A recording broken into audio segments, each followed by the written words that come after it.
Hello, welcome to Monday Morning Matters live broadcast show brought to you by Magnicraft Consulting Team, anchored by Niyi, a certified church consultant with the Society for Church Consulting in the U.S. Here, each Monday of every week, we address important, relevant, and actionable topics of interest that will help you and your church grow healthier. And now, meet your host, Niyi. Welcome, welcome, welcome, welcome, welcome, welcome. I want to apologize, first of all, for not being able to do the live broadcast show this morning. If you are just hooking up with us, Happy New Year to you. This is supposed to be in the morning, 7 a.m. Nigerian time, Monday Morning Matters. It's a third edition in the 5 series of starting the year 2023 right. Okay. Welcome to this Facebook Live and YouTube channel broadcast. We have been talking about starting 2023 right. We had some technical issues with my laptop and internet, but thank God we're able to still come to you this evening in Nigeria. Thank you for hooking up with us. And the topic is starting the year 2023 right. We are so glad you are part of this live broadcast show. My name is Niyi Dunmade. I'm the founder and the CEO of Magnicraft Consulting. I'm the founder and the CEO of Magnicraft Consulting. Magnicraft Consulting is a church consulting firm that helps local churches to get healthier through empirical assessment, revitalization, training, and strategic blueprint. Our vision is to be the leading church health consultancy that creates actionable, sustainable, and adaptable solutions. Actionable solutions, sustainable solutions, and adaptable solutions. I'm a certified church consultant with the Society for Church Consulting, and also a certified church consultant with Church Consultation University of Church Answers in the US. I'm your host to the weekly Facebook Live broadcast show, Monday Morning Matter, 7 a.m. Nigerian time. Apologies for bringing this at this time of the day. I usually bring this 7 a.m. in the morning, and of course I'm your church health guide of the 21st century. A big thank you for those who called me in the morning who didn't hear my voice this morning. A big thank you for those who called, who are commenting, who are telling us how timely our content is. I want to just thank you for commenting, thank you for sharing, thank you for liking, and I also want to apologize for bringing this content at this time of the day. Let's do some promo before we go into the juice for the day. Okay, start 2023 right. I want to just talk about one discount that Dr. Tom Rayner has given to me personally, to Nigerian pastors and those in Africa. Please, if you want to become a certified church consultant, you love the church, you have got some good experience in the church, you are a Christian, you are a pastor, you are a church leader, you are a church staff, and you want to be trained and equipped as a certified church consultant, reach out to me in any of our social media handles, and let's see how we can help you make that happen, so that I can help your church and help other churches revitalize as much as possible. And so I also want to tell you about my book. It's so hot, Church Retention, Pathway to Growth. Please look at it on Amazon. If you need a copy, get across to me, and let's see how we can help you get a good number of copies for yourself and your church leaders and church staff. Okay, we started in part 1, part 2, saying that as you are entering a new year, you are supposed to look at your your documents, the documents that guides your church? What are the documents that guides your church? Your vision, your mission, your strategy, your tactics, your culture, your dashboard, scoreboard, and then you being able to look at how you have been doing all along and how you want to see yourself perform in the year 2023. We talked in part one in terms of constitution. Look at your constitution. Is it really freshed up for what you need to do in 2023? Look at your financial policy. Look at your facility policy, your communication policy. Look at all your policies, your standard operating procedures, your processes, your constitution, your bylaws, and all your hidden, your written and unwritten codes, ethics in your church, how relevant it is in the year 2023. And so we also look at what is your budget? How is your budget balanced between inward focus activity and outward focus activity? How is your budget affecting the entire aspect of your church, not just focusing on one area, but making sure that the entire body, the entire church, the entire congregation is being impacted by the content of the budget. We also talk about your prayer list and your testimonial list, where you're going to see how God has been taking you over the years, because that also will give you a kind of encouragement to see how you can become better in 2023. Then also look at your calendar. Do you have white spaces? Your calendar, does it allow your average member avatar to have some breathing space to do some personal things, personal activities, and to be able to make sure that there's white spaces for resting, for other personal things that they need to do, and still be committed to coming to your church regularly? All right, so we're going to go into a new one. All these things, looking at them, is going to help you have some audacious goals with a concept, with all these things on the table. Okay, I love to have you not to have a 12-month calendar plan, but having them in quarters. Okay, in 12 weeks, in 3 months. And then you'll be able to appraise and go to quarter 2. You'll be able to appraise again and go to quarter 3. You'll be able to appraise again and go to quarter 4. That way, you don't look at your plan as an annual plan, but you look at it in steps, okay, in monthly steps, in quarterly steps, in biannual steps, and before you get to the end of the year. That gives you room for you to see how you are making progress in your in your church as it's supposed to be. And so we're going to look at the fifth one today, which it has to do with attendance records. I just hope that this internet is going to help me today. Attendance records. So one of the things I will share about attendance records has to do with making sure that you look at your records from the day you started the church till date. Okay, look at the attendance record. Many churches don't keep records. I mean, I've consulted for a number of churches that when you want to begin to ask some questions, they don't have records. Okay, but see, one of the things is that once you keep those records are supposed to be providing for you a lot of information. I mean, look at it in the last month, in the last 6 months, in the last 3 months, in the last 2 years, in the last 1 year, in the last 5 years, in the last 10 years, and begin to ask yourself a lot of questions. Are we growing numerically? Are we growing spiritually? Are we growing emotionally? Do we have converts in our church? Do we have guests in our church? Is our church growing by reaching out to non-believers? Is our church also growing by members coming from other churches, which are called transferred growth? Okay, how is your church growing? What is the pattern at which your church is growing? Do you understand that pattern? Can you begin to make some tweaks to make sure that the result you are getting in the pattern is better than what you are having previously? Is your church's back door wide open?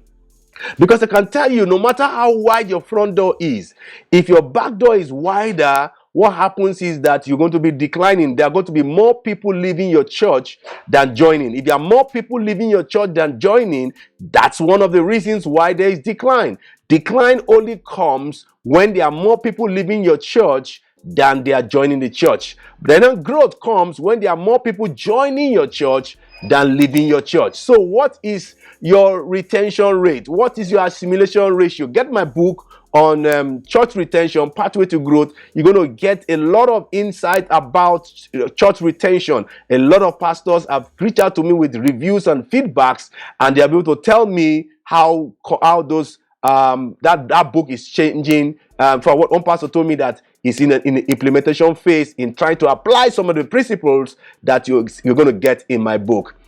And then we're going to compare your front door statistics and your back door statistics, your side door statistics. If you don't know what the front door is, if you don't know what the back door is, or the side door is, or a revolving door is, all these doors are very, very important for you to know, so that you can know how effective and efficient they are to the growth of your church. They are to the health of your church. Okay. And then also the issue of frequency of attendance for your leaders, workers, volunteers, and congregation. If you are not on top of those numbers, I can tell you that things will go out of control, because what affects growth is frequency of attendance. How frequently are people attending your church? Okay, the frequency also will, if people are attending your church frequently, it shows that your church is going to grow. It also shows that you have a golden opportunity to disciple people, because discipling people actually takes time, it takes contact, it takes you to have proximity, intimacy, communication, closeness, to be able to make sure that you are transferring what you want them to learn from what you know to what they should learn from you. And so you're going to look at frequency of attendance over the years. When is your peak period for your church? When is your rainy season? When I mean rainy season, when do you see large volumes of guests coming to your church? When is your dry season? When do you see a lesser number of guests coming to your church? You need to know if they are still maintaining your seasons of your church, the seasons of your church, so that you're able to maximize that. Okay, these are things that are happening in our church every April, every October, and so we need to prepare to be able to address some of those things, whether positive or negative, but that trend must be seen from the attendance records on the table. And so look at that. What percentage of your church worship attendance are into small groups? You need to look at, because as a church is growing bigger, if a church is growing bigger and is not growing inwards, it's not growing in the small group, in the department, in the fellowship, it's dangerous. Okay, people are not glued to the church, people are not stuck to the church. There's no church stickiness, and so because there's no church stickiness, people can leave the church easily, and people will not want to do ministry easily. Okay, look at your giving trends over the years. How are people giving? When is their best giving times? When is their worst giving times? And be sensitive to it, because it might be that people are paying school fees at some period, and then you are trying to do capital campaigns in those periods. Know the giving trends and all those things that's happening in your church. On an average, how many guests is attending your church every week, so that you can be able to prepare to receive them?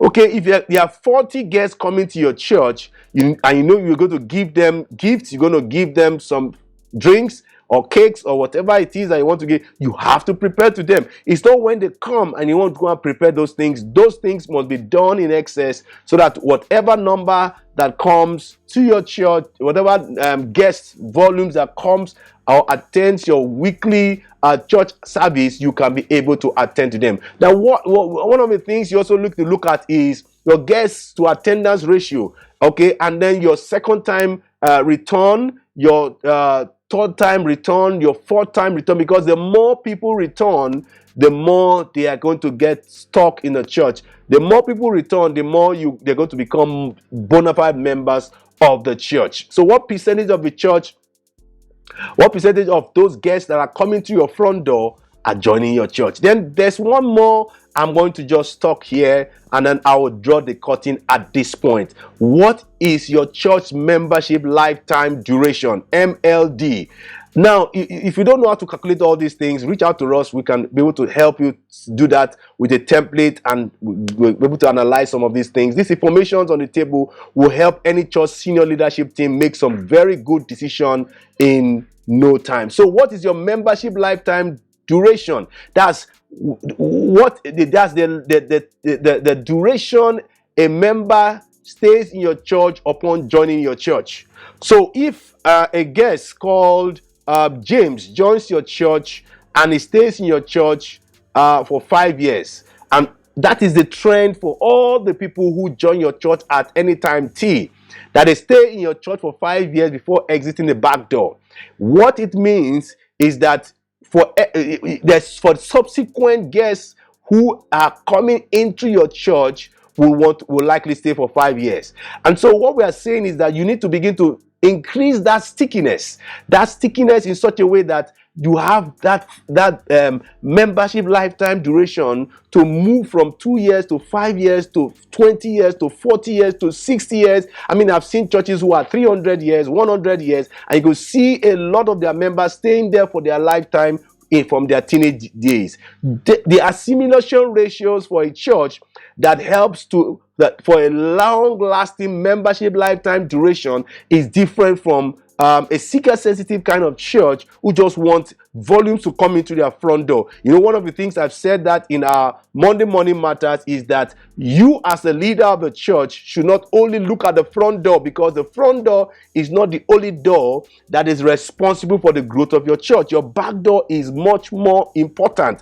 And so we are saying that if it's more important, you need to put more focus on the back door. So we have looked at the 5 documents, and then we're going to look at this topic again in 2 more Mondays on what you need to do in the whole evaluation process so that you can start the year 2023 right. The documents are just a few that I've mentioned. Okay, your constitution, your policies, your bylaws, your processes, your standard operating procedure, your budget, your prayer list, testimonial list, your calendar, and then your attendance and giving records. You're going to look at all those things, because those things are going to shed a lot of information, a lot of insight for you to lead your church well and make sure that you be able to set some very strategic goals for the year 2023. Okay, and so I'm going to wrap up with this.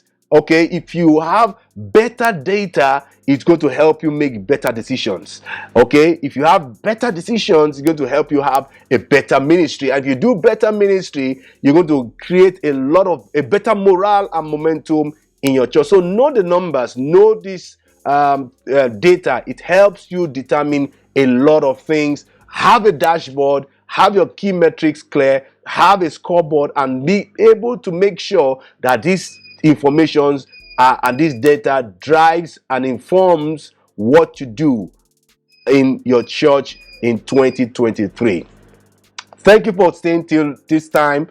I'm so happy that you are part of this live broadcast show. I just want to let you know that as you look at all these things, it's going to open up what has been going on in your church. It's going to help you open up to understand the things you need to change, the things you need to keep doing, the things you need to stop doing, the things you need to start doing, and the things you need to try next. Okay, there are a lot of things that churches can do, but as you grow as a church, there are certain things you can try. Maybe if you are 30 years old as a church, there are some things you should try. Okay, get into the media, get into the internet space and things like that. So you need to know what things you need to try next.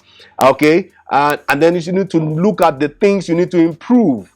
Okay, the things also need to remove from the mix of what is not bringing out the best in your church. Okay, and we need to wrap it up here in good time.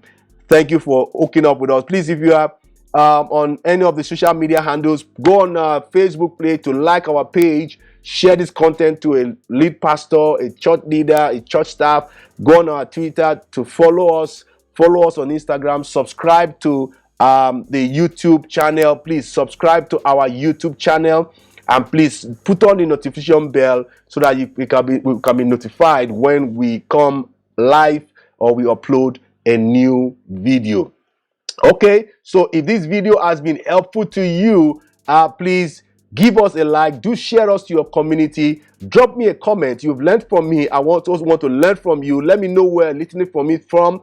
Drop me a comment in the comment section what you feel about the content I've shared with you today, and let us continue the engagement from this broadcast. Okay, I apologize that this is coming now, but always comes 7 a.m. in the morning. You have any church related question inquiries for me as a church consultant, let us have them in any of the social media handles, and I'm sure I will get in touch with you and rub minds with you. Sure, you're going to get more than an answer from me from anything you get to inquire from me. We got a lot of videos on our social media handles. Please go there and see how you can be able to get from all the things that we have shared in those on Facebook and on Facebook and on YouTube channel. We also do consultations, revitalizations, trainings, and strategic blueprint for churches. Reach out to us on the number of the screen, and we can see how we can help you move your church from where it is right now to where it should be in God. And that will be our pleasure to do for you as a trained expert in church consultation. So till I come your way next week Monday, but it's going to be 7 a.m. GMT +1 Nigerian time, till I come away with the 4th edition of Starting 2023 Right. Okay, I say bye bye. I love you and God bless you.